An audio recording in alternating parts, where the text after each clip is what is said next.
Hello, students. How are you? Welcome to Magnetic Effect of Electric Current once again.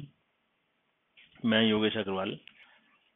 Magnetic effect of electric current एक बहुत important topic यूं भी है क्योंकि electricity के बाद इलेक्ट्रिसिटी के इफेक्ट को देखने के लिए ये है, और दूसरा इसके ऊपर बहुत सारे इलेक्ट्रोमैग्नेटिक इंडक्शन, मोटर, जनरेटर, ये सब बहुत सारी चीजें इसके ऊपर बेस्ड है।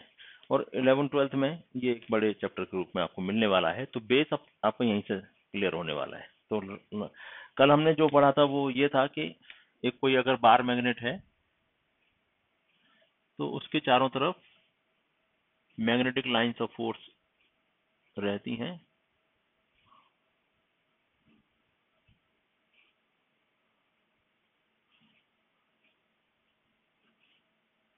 ये कट नहीं करती हैं, ये ऐसे रहती हैं।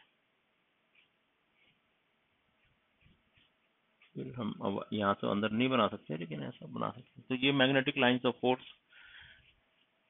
मैग्नेटिक लाइंस, उसकी प्रॉपर्टीज हमने पढ़ी थी कि ये मैग्नेटिक लाइंस एक कंटिन्यूअस कर्व की तरह काम करती हैं, कंटिन्यूअस होती हैं, do not intersect each other, एक दूसरे को इंटरसेक्ट नहीं करती। और इसमें जो मैग्नेटिक जो फील्ड है वो बन जाता है, मैग्नेटिक फील्ड इज फॉर्म्ड। और ये मैग्नेटिक फील्ड है ना, इसकी जो इसकी डायरेक्शन भी होती है। तो direction of magnetic field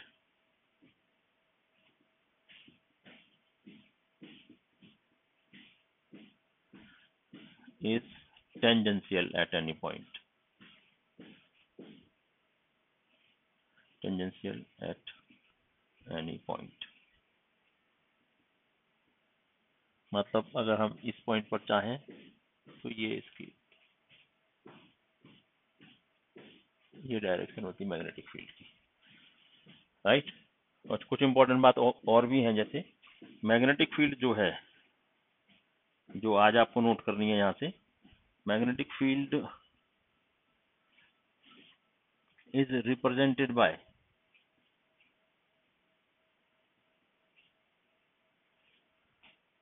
letter B arrow. इससे पता चल रहा है आपको, बी एरो लगाया, इसका मतलब मैग्नेटिक फील्ड क्या है, एक वेक्टर क्वांटिटी है। Magnetic field is a vector quantity, इसीलिए तो इसकी डायरेक्शन होती है, इसका कोई ना कोई मैग्नीट्यूड भी होता है और डायरेक्शन भी होती है। तो magnetic field is a vector quantity, vector quantity.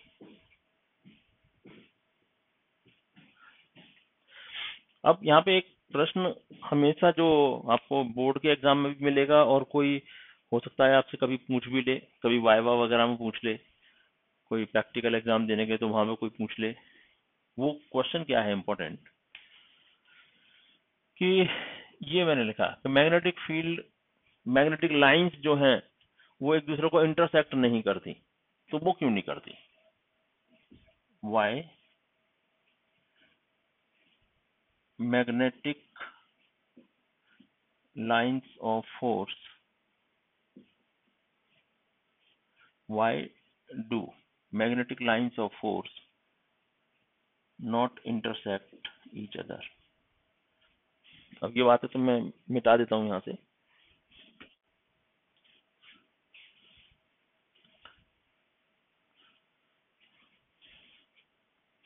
Y do magnetic lines of force not intersect each other.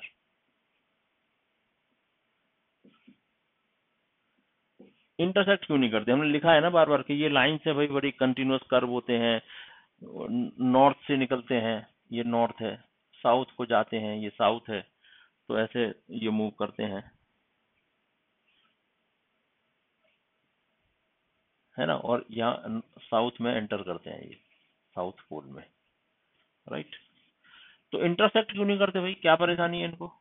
तो इसका आंसर जो है ना, हमें पहले समझना है, बाद में लिखना है। अब देखो, मैं एक इसमें एक लाइन बना देता हूं जो इंटरसेक्ट करती है, कर रही है, मान लो ये देखो, ये लाइन गई, ये इंटरसेक्ट कर रही है, तो इस पॉइंट पे इंटरसेक्ट किया, राइट। तो जिस पॉइंट पे इंटरसेक्ट किया, अगर उस पॉइंट पे मैग्नेटिक फील्ड की डायरेक्शन निकालनी हो तो कैसे निकालेंगे? ये देखिए, ये ब्लू कलर की जो लाइन दिख रही है ना, उसके ऊपर हमें ये टेंजेंट डाल दिया, ये है मैग्नेटिक फील्ड की डायरेक्शन। और ब्लैक के लिए, ये है, ये ब्लैक तो पहले से यहाँ थी, इसके लिए ये है मैग्नेटिक फील्ड की डायरेक्शन। यानी एक ही पॉइंट ए पर, पॉइंट ए अगर हम समझ लें, पॉइंट पी समझ लें, चलो पॉइंट पी पर, एक ही पॉइंट पर मैग्नेटिक फील्ड की दो डायरेक्शन हो गई। अगर मैग्नेटिक लाइंस एक दूसरे को कट करेंगी तो क्या होगा, एक ही पॉइंट पर मैग्नेटिक फील्ड की दो डायरेक्शन दिखानी पड़ेंगी हमको। ब्लू कलर की लाइन के लिए ये है डायरेक्शन, ब्लैक कलर की लाइन के लिए वो है डायरेक्शन। और ये तो पॉसिबल ही नहीं है, एक ही पॉइंट के ऊपर मैग्नेटिक फील्ड की दो डायरेक्शन, ये तो हो ही नहीं सकता। Hence we can say that magnetic lines of force do not intersect each other, right? इसका आंसर मैं यहाँ पे लिख देता हूँ। If magnetic lines intersect each other, if two magnetic lines, ऐसा लिखेंगे, if two magnetic lines intersect each other, then there will be two directions of magnetic field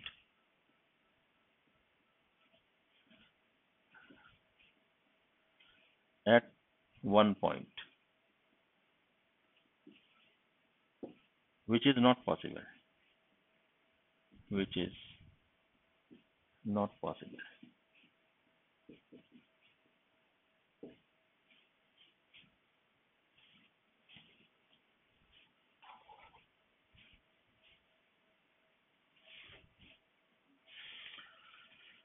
Hence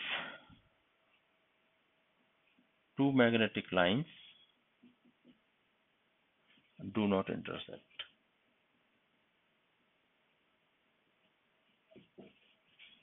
और आप in figure point P is showing the same.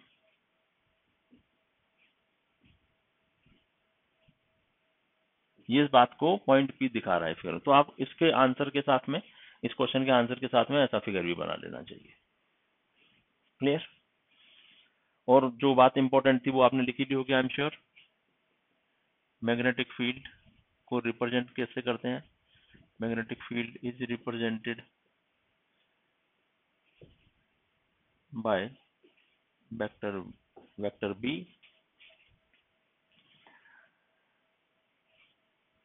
और क्या कह सकते हैं, magnetic field is a vector quantity,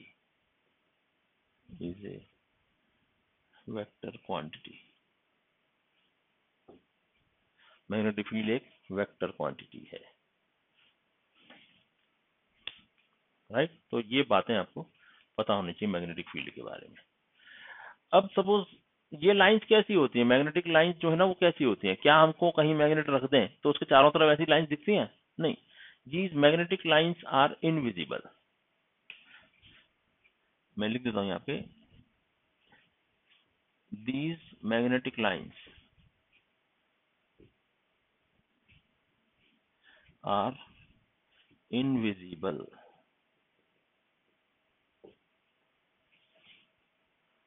अच्छा, तो फिर पता कैसे चला ऐसी लाइंस होती हैं जब विजिबल ही नहीं है? तो उसके लिए एक एक्सपेरिमेंट किया किसी साइंटिस्ट ने, आपकी बुक में है वो एक्सपेरिमेंट। वो कैसा एक्सपेरिमेंट है? एक्सपेरिमेंट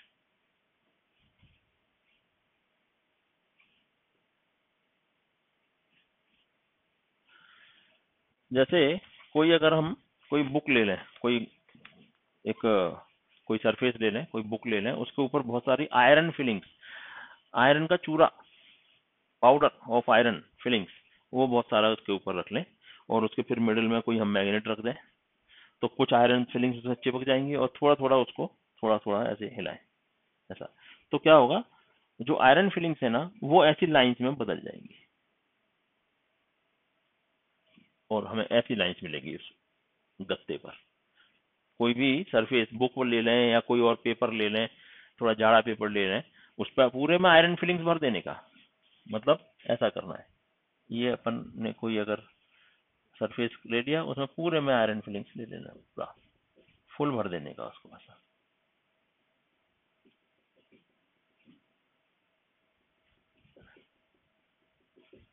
पूरा भर देने का ऐसे। फिर उसके मिडिल में एक हम मैग्नेट रख देने का,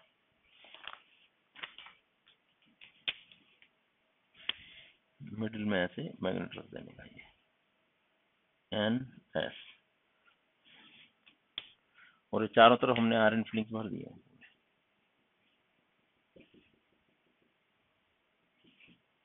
आयरन फिलिंग्स मतलब पाउडर भी कह सकते हैं इसको। और ये है मैग्नेट। फिर उसको थोड़ा सा हिलाएंगे तो हमें कुछ इस टाइप का दिखेगा। ये तो मैग्नेट तो ऐसी दिखेगी, और ये जो टुकड़े हैं जी आयरन फिलिंग, अंदर तो नहीं दिखेगा कुछ भी, ऐसे हमको दिखेंगे ये टुकड़े लगे हुए। तो इससे पता चलता है कि मैग्नेटिक लाइंस इस टाइप की होती है, right.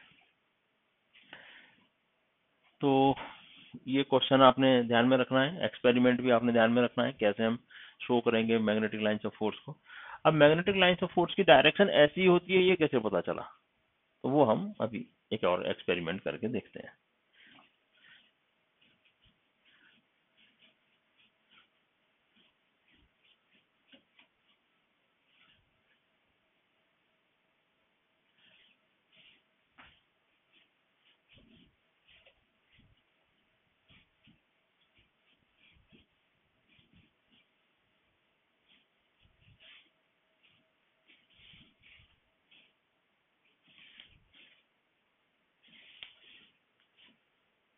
To show the direction of magnetic field.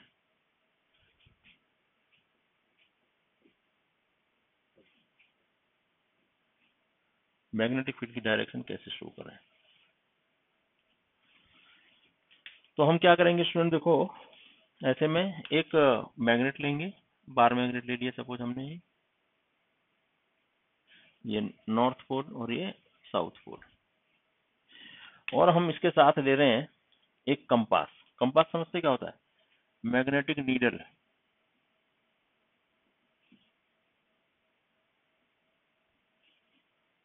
Compass कहते हैं इसको, ये ऐसा होता है ऐसे। तो ये एक तरफ N होता है इसका और एक तरफ S। तो जैसे ही मैग्नेटिक कंपास को हम कहीं रखेंगे तो इसकी जो नीडल है वो NS डायरेक्शन में रुकती है जाके। तो बस हम क्या करेंगे, यहाँ पे कंपास रखेंगे, तो कंपास ने क्या शो किया, देखो ये पता चल गया, इधर N और इधर S। फिर हमने यहाँ रखा इसको, तो कुछ ऐसे दिखा रहा था, N S, मतलब देखो ना, तो हम ऐसे बना सकते हैं इसको। फिर यहाँ रखा हमने, यहाँ रख दो,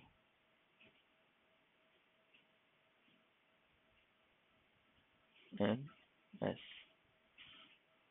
यहाँ रख दिया N S। तो ऐसे चलते चले जाएंगे ना, तो हमको ये कंपास जो है ना वो डायरेक्शन दिखाते जा रहा है कि क्या किधर जाना है। N S N S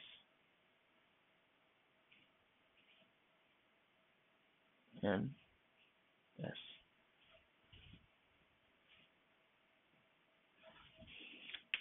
तो हमने बस ये लाइन खींच ली, फिर ऐसे जैसे जैसे नीडल दिखा रहा है ऐसे ये लाइन खींच ली, नीडल की लाइन, ये अंदर हमने अपनी तरफ से बना दिया। नहीं भी बना सकता इस तरीके से।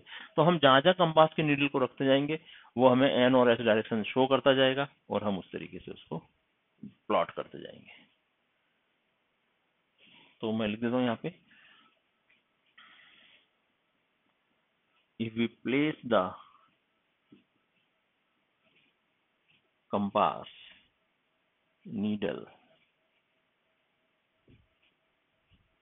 near the bar magnet,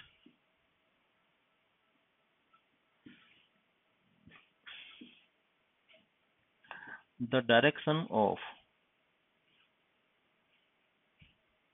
needle shows us the direction of magnetic field around the magnet,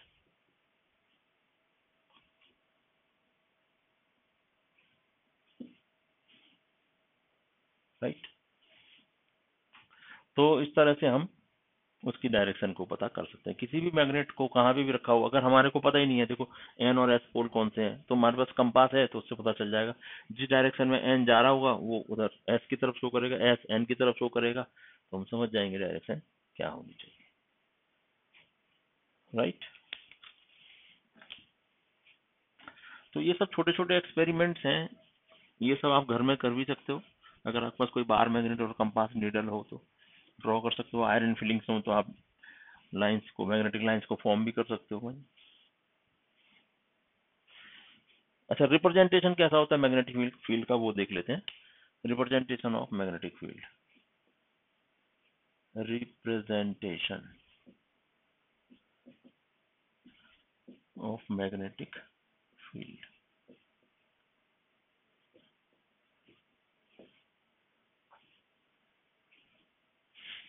तो देखो कहाँ पे भी अगर ऐसा मैग्नेटिक फील्ड है तो सब पैरेलल दिख रहे हैं, तो इसे कहेंगे हम यूनिफॉर्म मैग्नेटिक फील्ड।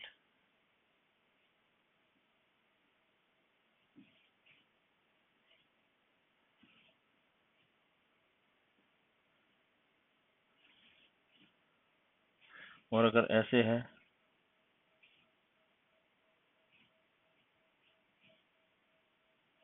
इसे कहेंगे non uniform magnetic field.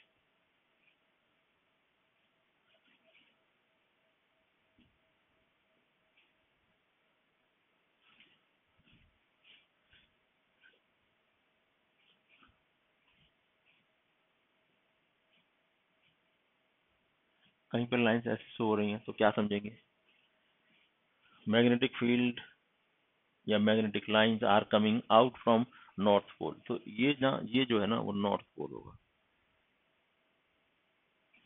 Magnetic lines are coming out from north pole, और नॉर्थ पोल से ही बाहर आती हैं।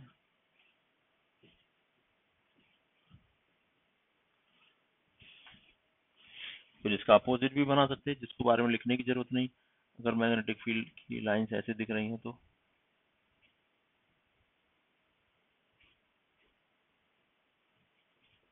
ये साउथ पोल होगा। Magnetic lines are moving inside the south pole, दिखा सकते हैं आप इस तरीके से। तो ये डिफरेंट रिप्रेजेंटेशन होते हैं।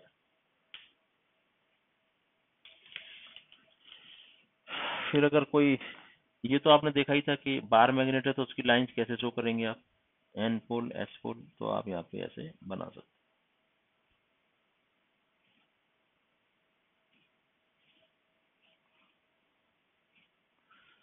अगर कोई यू शेप यानी हॉट शू टाइप की मैग्नेट है तो क्या करेंगे,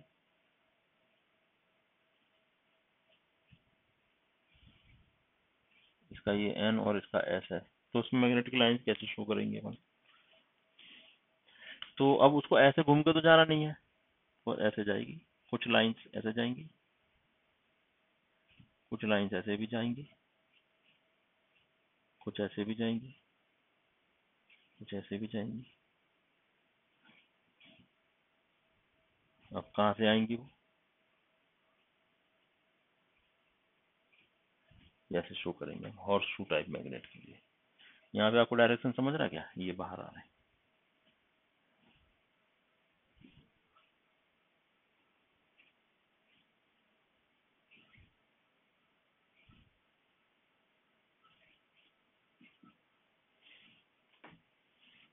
तो हर टाइप के मैग्नेट के लिए आप मैग्नेटिक लाइंस को ऐसे शो करना है, तो ये रिप्रेजेंटेशन ऑफ मैग्नेटिक फील्ड है,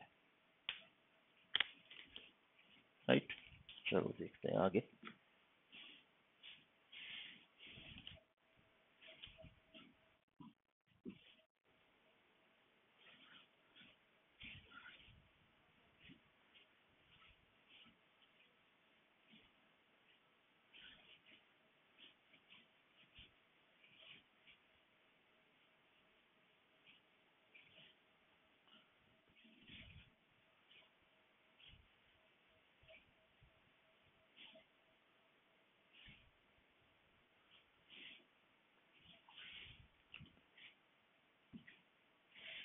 अब स्टूडेंट आपको ये तो पता है कि similar poles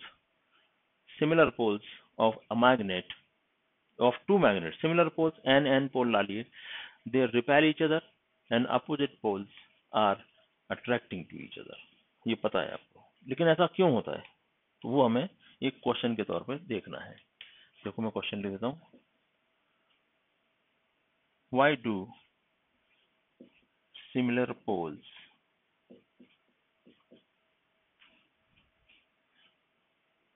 repel and opposite poles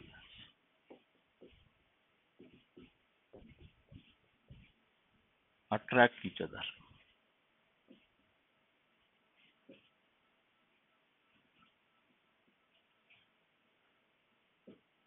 क्यों होता है ऐसा?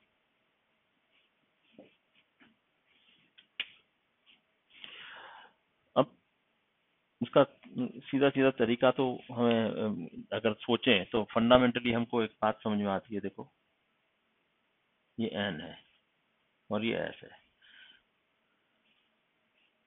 ऐसे यहाँ रख लेते हैं, एक एन और एक एस, अपोजिट हमें रिपेल करवाना है, एक एन एस। तो यहाँ पे क्या दिख रहा है, देखो यहाँ से लाइंस बाहर आएंगी,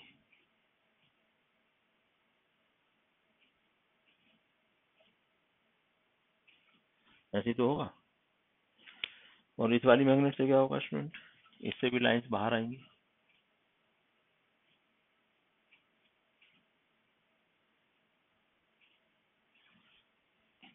तब दो मैग्नेटिक लाइन जब बाहर आएंगी तो एक दूसरे का अपोजिट ट्रेवलिंग करेंगी, एक दूसरे के ऊपर अपोजिट फोर्स लगाएंगी, एक दूसरे के ऊपर अपोजिट फोर्स लगाएंगी, तो दोनों आपस में रिपेल करेंगे। तो मैं लिख देता हूँ यहाँ पे, here we see that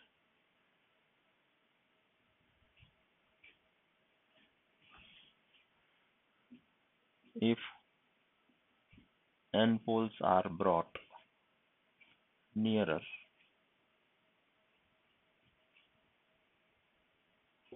then magnetic lines of force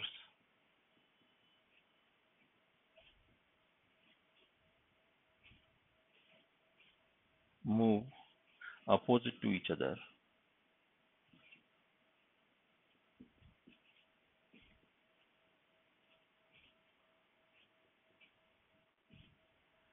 and so repel each other।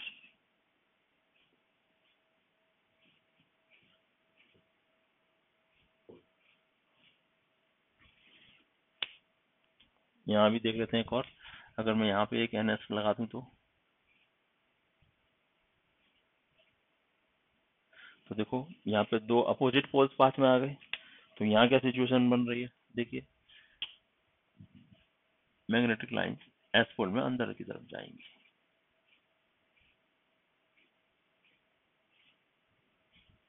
और नॉर्थ से बाहर की तरफ आएंगी।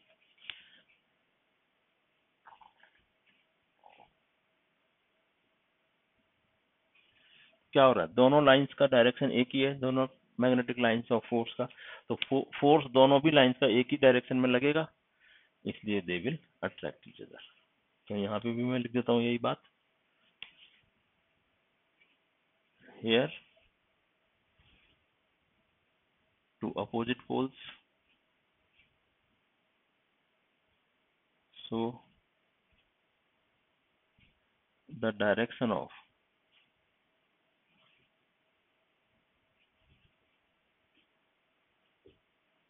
magnetic lines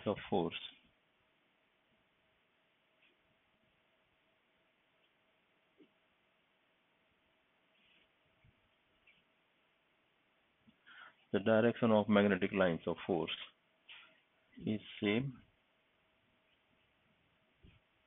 hence they attract each other.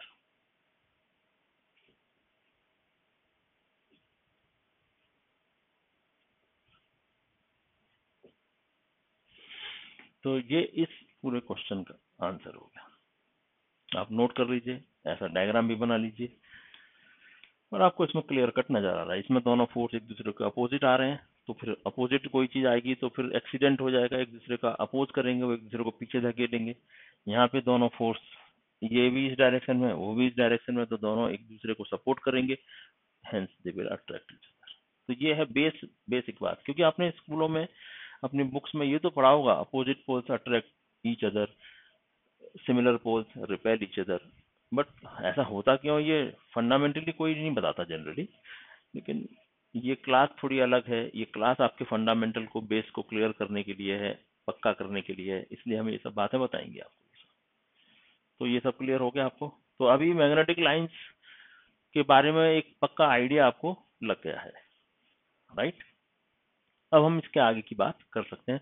देखिए, हमने ये चैप्टर शुरू तो किया था ये नाम से, magnetic effect of electric current, लेकिन अभी मैग्नेटिक देख रहे हैं सिर्फ हमने इलेक्ट्रिक करंट के बारे में तो कुछ भी नहीं पढ़ा। मैग्नेट और इलेक्ट्रिसिटी का क्या संबंध है ये तो हमने देखा ही नहीं है, अब हम वो देखना शुरू करेंगे। आपको डायरेक्ट बताते तो आपको ये सब बातें समझ में नहीं आती, इसके लिए ये सब बातें भी बतानी जरूरी है फंडामेंटल्स को क्लियर करने के लिए, राइट। चलिए देखते हैं आगे।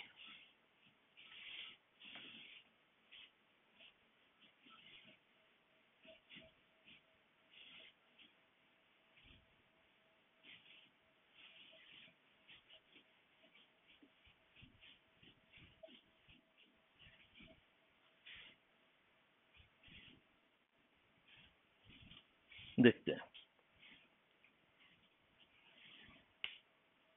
स्टूडेंट, आप अगर ये बताओ कि मैंने एक मैग्नेट यहां रख दिया,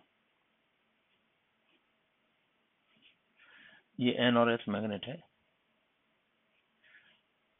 तो ये अपने चारों तरफ एक मैग्नेटिक फील्ड बना लेगी, और मैग्नेटिक फील्ड मैग्नेटिक लाइंस बनाती है। और मैंने फिर क्या किया, यहाँ पे मैंने एक कोई कंपास रख दिया,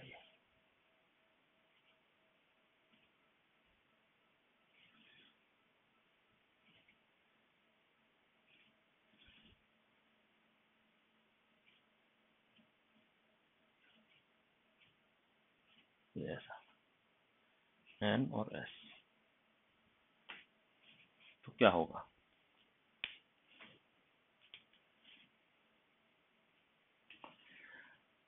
ये जो मैग्नेट है, इसका जो मैग्नेटिक फील्ड है ये चारों तरफ है, और उस फील्ड में मैंने ये कंपास रखा है, और ये कंपास भी एनएस रखता है, इसके अंदर भी मैग्नेट है, ये नीडल जो है ना मैग्नेटिक है। तो क्या होगा, एन जो इसका साइड है N, that will be attracted by S, and S will be attracted by N.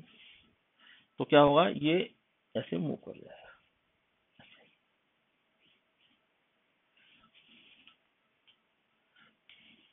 ऐसा हो जाएगा।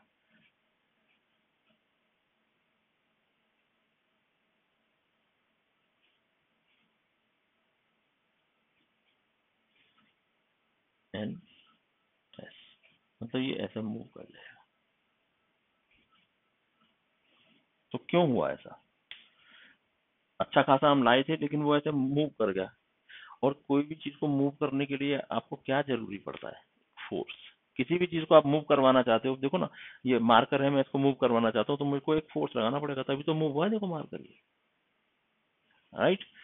तो इसका मतलब हम कह सकते हैं कि एक मैग्नेट दूसरे मैग्नेट के ऊपर एक फोर्स लगाता है, और ये फोर्स खुद आके नहीं लगाता, दूर से लगा देता है, नॉन कॉन्टेक्ट फोर्स है ये, दूर से लगा देता है। और दूर से लगा कैसा है, एक मैग्नेटिक फील्ड जो बन जाता है चारों तरफ। तो हम किसी मैग्नेट के चारों तरफ जो मैग्नेटिक फील्ड बना, उसमें कोई दूसरी मैग्नेट रखेंगे, so that other magnet या other magnetic needle will feel a force due to magnetic lines, right? तो मैं देखता हूँ, अब आपको यहाँ पे बना देता हूँ वैसे ही, ये मैग्नेटिक लाइंस हैं।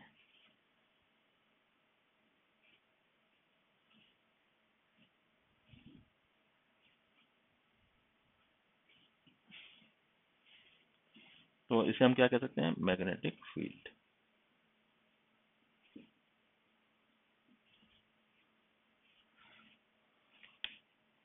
और यहाँ पे NS है तो इसका भी मैग्नेटिक फील्ड होगा। दो मैग्नेटिक फील्ड आपस में इंटरेक्शन करेंगे तो वो एक दूसरे के ऊपर फोर्स लगाएंगे।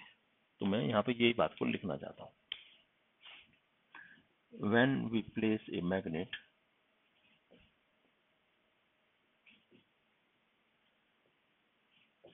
at any place, a magnetic field is formed. A magnetic field is formed around that magnet. Around that magnet. So, if we place another magnet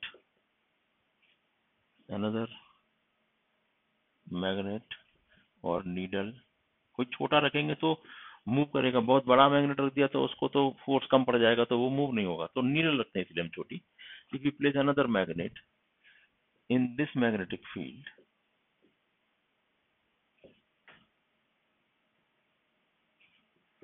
then it moves, या इसे moves की जगह it deflects। अब deflect हुआ, hence we can say that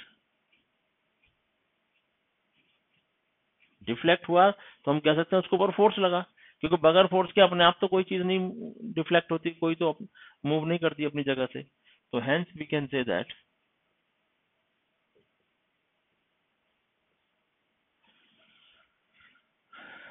a magnetic field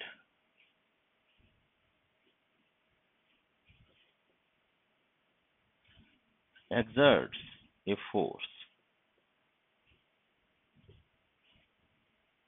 on other magnetic field, magnet और magnetic field।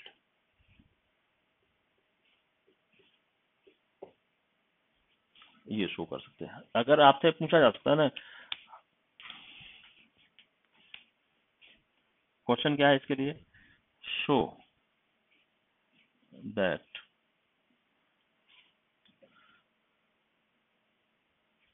A magnet exert a force on other,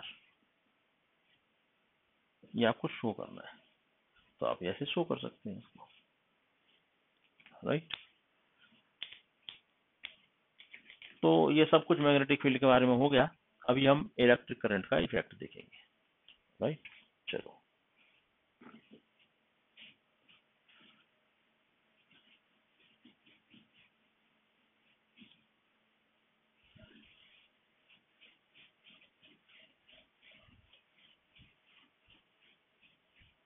दो magnetic field एक दूसरे के ऊपर इफेक्ट डालते हैं, एक दूसरे के ऊपर फोर्स लगाते हैं, ये बात तो समझ गए। अब हुआ क्या, पहले ये सब मैग्नेट के बारे में लोग जान गए, चलता रहा था, लेकिन एक इलेक्ट्रिक करंट का कोई उसमें मैग्नेटिक फील्ड का क्रिएशन कर सकता है क्या, या मैग्नेटिक फील्ड इससे कोई रिलेशन रखता है क्या, ये लोगों को पता नहीं था एक बहुत समय पहले। तो एक महान वैज्ञानिक थे, नाम था मिस्टर ऑरस्टेड।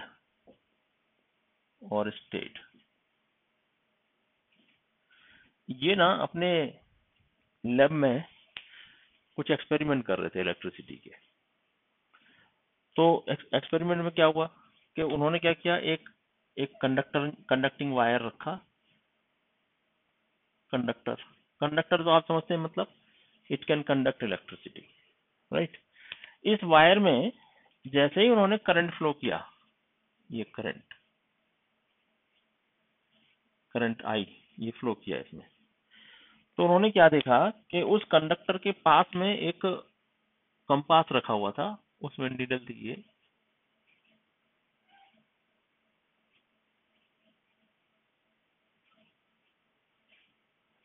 एनएस किधर भी हो सकता है, इधर रख लेते हैं, चलो एनएस, ये नीडल रखी थी, कंपास नीडल। तो कंपास की जो नीडल थी ना, वो डिफ्लेक्ट होने लगी। जैसे ही करंट फ्लो किया, वो कंपास नीडल मूव करके ऐसी हो गई, डिफ्लेक्शन। ये एस, ये एन, ऐसी। मतलब क्या, जैसे ही उन्होंने करंट फ्लो किया, इसमें एक हलचल दिखी, डिफ्लेक्शन। वो थोड़ा चौंक गए, उन्होंने सोचा कि क्या हुआ ये। फिर उन्होंने जैसे ही करंट को ऑफ किया, फिर से उसके अंदर डिफ्लेक्शन, फिर ऑन किया, फिर से उसके अंदर डिफ्लेक्शन, फिर ऑफ किया, फिर से उसके अंदर deflection. Every time they see the deflection in the compass needle whenever they are switching on or off the electric current। जैसे ही उन्होंने इलेक्ट्रिक करंट को ऑन किया तो डिफ्लेक्शन, ऑफ किया तो डिफ्लेक्शन। तो फिर उन्होंने अंदाजा लगाया कि भाई इसका मतलब ये हुआ इलेक्ट्रिक करंट का मैग्नेट से कोई संबंध है। अब देखो, थोड़ी देर पहले, अभी थोड़ी देर पहले मैंने आपको क्या बताया था, कोई मैग्नेट है, उसके पास में मैं अगर कोई कंपास नीडल रख दूं, तो कंपास नीडल का जो एन एस पॉइंट है, ये एस एन की तरफ और ये एन एस की तरफ डिफ्लेक्ट हो जाता है। मतलब ये डिफ्लेक्ट कब होगा, जब यहाँ पे कोई मैग्नेटिक फील्ड होगा। यहाँ पे क्या है, इस जगह पर मैग्नेटिक फील्ड, मैग्नेटिक फील्ड। तो इसका मतलब क्या हुआ कि ये भी डिफ्लेक्शन हो रहा है, इसका मतलब यहाँ पे कोई मैग्नेटिक फील्ड बना है। और मैग्नेटिक फील्ड बना है, इसका मतलब पहले से तो मैग्नेटिक फील्ड कोई था नहीं, वहां पे कोई मैग्नेट तो है नहीं दूसरी। तो मैग्नेटिक फील्ड कहाँ से आया, यानी एक मैग्नेटिक फील्ड ही जो दूसरे मैग्नेटिक फील्ड को डिफ्लेक्शन कर सकता है, फोर्स लगा सकता है। लेकिन यहाँ तो मैग्नेट एक ही था, सिर्फ कंपास, तो दूसरा मैग्नेट कहाँ से आया, दूसरा मैग्नेट नहीं था इसका मतलब।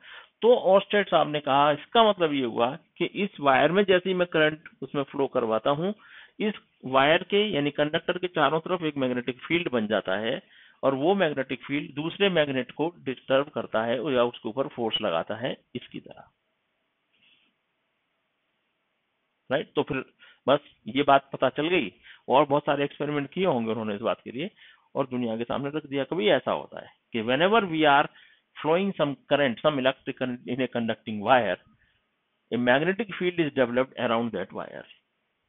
और पता कैसे चला मैग्नेटिक फील्ड है, कि उसमें अगर हम कोई कंपास नीडल रखें तो वो डिफ्लेक्शन शो करती है, और डिफ्लेक्शन शो करती है तो इसका मतलब वहां पे कोई ना कोई मैग्नेटिक फील्ड है। तो लिखेंगे यहाँ पे, according to mister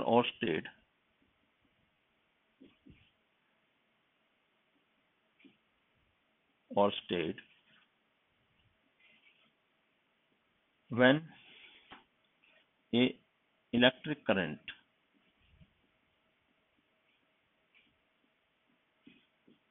is flown in a conducting wire, conductor wire,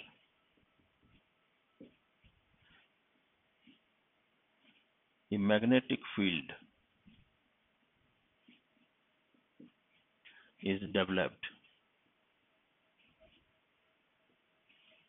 around that wire।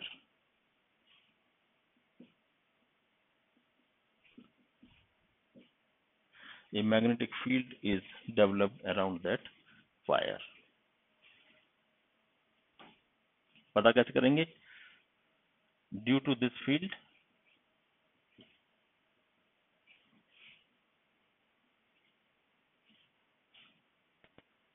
a force is exerted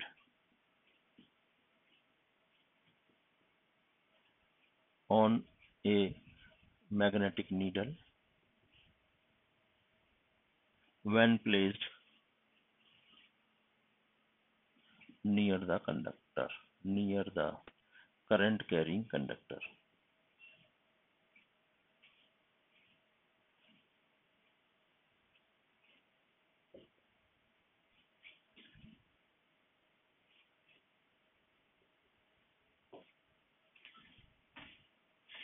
तो अगर कोई, और इस फील्ड का नाम भी दे दिया उन्होंने, अब ये फील्ड बन गया चारों तरफ, ये देखो ये मैग्नेटिक फील्ड बन गया।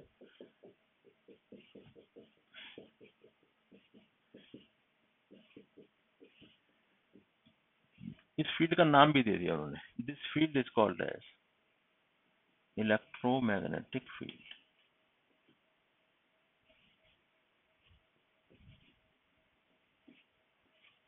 ये फील्ड कैसा था? Magnetic field. ये फील्ड कैसा है? Electromagnetic field. Why electromagnetic field? Because this field is developed due to the electric current, hence it is called as electromagnetic field. लिख देता हूं यहाँ पे, because it is developed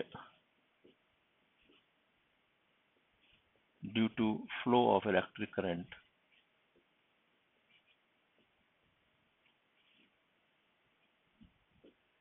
hence called as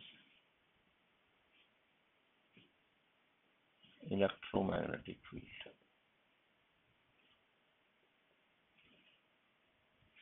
ये कैसा है? सिर्फ मैग्नेटिक फील्ड, बिकॉज ये मैग्नेट के द्वारा क्रिएट किया गया है। ये कैसा है? Electromagnetic field, because it is developed due to the flow of electric current. तो ये डिफरेंस है इन दोनों में, राइट? तो ये बारे में अब हमको पढ़ना है, तो आपको समझ में आ गया होगा magnetic effect of electric current शुरू हो गया है अभी। इसके आगे अब हम उसी को, इलेक्ट्रिक करंट के मैग्नेटिक फील्ड को ही डिफरेंट डिफरेंट तरीके से पढ़ने वाले हैं, right? Thank you very much for taking all this pain in this pandemic situation. Even आप लोग अच्छे से पढ़ रहे हो, मुझे काफी पता चलता है ये सब के बारे में। बहुत सारे बच्चे कोई ना कोई क्वेश्चन भी पूछते हैं, तो समझ में आता है बच्चे मेहनत कर रहे हैं। आप मेहनत करते रहिए, ठीक है। शायद आपको इस क्लास से उतना समझ में ना आता हो, या फिर आप पूछ नहीं पाते हो, या कुछ ऐसा लगता हो। डायरेक्ट जब टीचर क्लास में पढ़ाते हैं तो ज्यादा अच्छे से समझ में आता हो, तो वो सब चीजें आएंगी। 1 महीने 2 महीने की बात है, और है मेरे ख्याल से अभी चल रहा है जुलाई, अगस्त या सितंबर। सितंबर में मेरे ख्याल से क्लास शुरू हो जाएंगी। तब तक आप पढ़ते रहिए, कुछ ना कुछ तो आपको मिल ही रहा है। ये हम बाद में फिर आपके रिक्वेस्ट के ऊपर क्लासरूम में फिर से सब चीज को वापस करके दिखाने वाले हैं। तो पढ़ते रहिए, अच्छे से पढ़िए, क्योंकि ये आपका इम्पोर्टेंट ईयर है, 10th। इसके बाद आपको तैयार हो जाना है एक बड़े चैलेंज के लिए। इस दुनिया में बहुत सारे बच्चों के साथ एक साथ कंपटीशन करना पड़ेगा। 2 साल तक बहुत मेहनत करनी पड़ेगी 10वीं के बाद। तो आज अगर अच्छे से मेहनत कर लेंगे तो वो 2 साल में आपको आसानी जाने वाली है। ये सबको ध्यान में रखिए, पढ़ते रहिए, मेहनत करते रहिए, 3-3 घंटे की सीटिंग में बैठते रहिए। Thank you very much.